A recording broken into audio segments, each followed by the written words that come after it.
Welcome to Rocket ATM Tutorials. This video is going to demonstrate how to change your printer on a Memasang ATM machine. I'm going to demonstrate this on a Halo 2 model. So if you open your top door, just slide that out. Now your printer, of course, is just held by one screw on the floor over here. But before we get to that, I want to make some more room by tilting our bezel forward. And in order to do so, if you loosen this one screw that's towards the back, not the front screw, that holds it in place, and the same thing on the other side. I've kind of loosened it already. Again, not the front screw, but the back screw. This bezel will tilt forward, giving you a lot more room to play around with.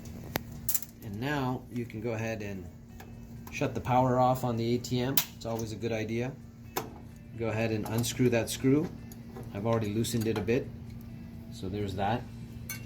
Now is held by two slot screws. There's one screw here and one hidden under the printer board, which you can't see, but there's nothing really to use a screwdriver with. It's just a slot screw, and if you just slide the printer back, you'll notice that it'll pop off on the front, and then also on the back there's one there. You just have to kind of line it up so you're not having to do it.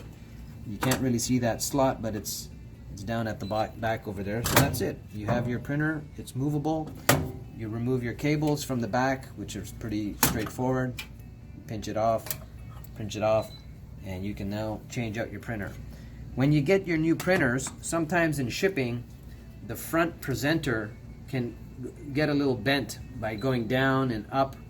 And so whenever you do put this printer back in place, I'm just gonna slot it back into place here and basically pretend like I've just screwed this in, and that's fine. I'm just gonna leave it a little loose. But essentially, when you tilt your bezel back in, you want to make sure that the presenting slip, which comes out from the middle of these two metal plates, it matches the slot area so that the paper can actually come out.